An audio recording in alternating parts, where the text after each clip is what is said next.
ইসরায়েলের ভেতরেই Benjamin Netanyahu বিরোধী বিক্ষোভ চলছে। জোট সঙ্গীরা তার সরকারের পতন ঘটাতে চাইছে, কিন্তু কিসের কি? নিজের মতো করে ঠিকই ক্ষমতা আঁকড়ে ধরে আছেন নেতানিয়াহু। এবার তাকে নিয়ে সুদূর মার্কিন মুলুকেও বন্ধু জো বাইডেনের ঘরে আগুন লেগেছে। যুক্তরাষ্ট্রের বিভিন্ন বিশ্ববিদ্যালয়ে ফিলিস্তিনের পক্ষে আন্দোলন হলেও এবার খোদ ডেমোক্রেটদের মধ্যে নেতানিয়াহু বিরোধী মনোভাব প্রবল হয়ে উঠেছে। যুক্তরাষ্ট্র ইসরায়েলের প্রবল সমর্থক।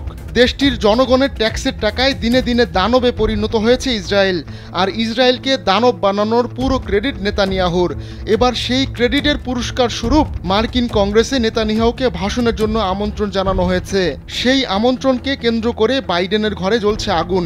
নেতানিয়াহুর আসন্ন ভাষণকে কেন্দ্র করে অসন্তোষ প্রকাশ করেছেন অনেকেই।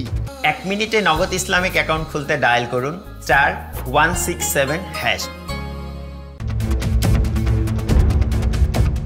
দীর্ঘ সময় মার্কিন কংগ্রেসের নিম্নকক্ষ প্রতিনিধি পরিষদে স্পিকার ছিলেন ডেমোক্রেট নেতা ন্যান্সি পেলোসি। তবে শুক্রবার সিএনএনকে দেয়া এক সাক্ষাৎকারে ইসরায়েল প্রেমী এই প্রভাবশালী বর্ষিয়ান নেতা নেতানিয়াহুর কড়া সমালোচনা করেন।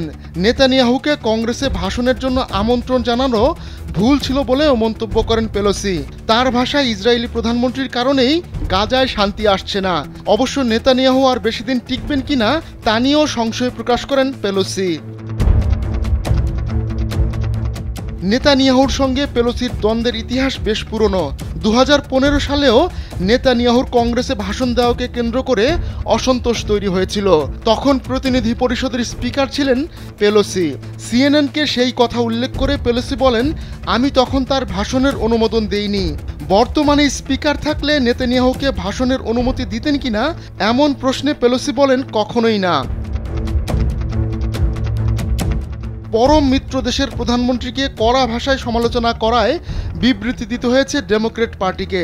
তারা বলছে ইসরায়েলের প্রতি পেলোসির নেতিবাচক মনোভাব নেই, তিনি এখনও ইসরায়েলকে ভালোবাসেন, কিন্তু নেতানিয়াহুর প্রতি তার তিক্ততা এতটুকু কমেনি। 2015 সালে কংগ্রেসের যৌথ অধিবেশনে নেতানিয়াহুর ভাষণ বয়কট করেছিল প্রায় 60 জন ডেমোক্রেট আইন প্রণেতা। এবারও তেমনটা ঘটার শঙ্কা করা হচ্ছে। সারা বিশ্ব চাইছে গাজায় আগ্রাসন বন্ধ করুক ইসরায়েল, কিন্তু একরোখা নেতানিয়াহু যুদ্ধ চালিয়ে যেতে চান। গেল মাসে ইসরায়েলের হয়ে যুদ্ধবিরতির ঘোষণা দিয়েছিলেন বাইডেন, তবে নেতানিয়াহু সাফ জানিয়ে দেন তিনি যুদ্ধবিরতির প্রস্তাব দেননি। নিরপরাধ মানুষকে হত্যার রক্ত হাতে লাগা নেতানিয়াহুকে ঠিকই ঘরে ডেকে পুরস্কার দিতে মরিয়া হয়ে উঠেছে মার্কিন রাজনীতিবিদদের একটি অংশ, আর এ নিয়ে অসন্তোষ বাড়ছে মার্কিন মূলকে।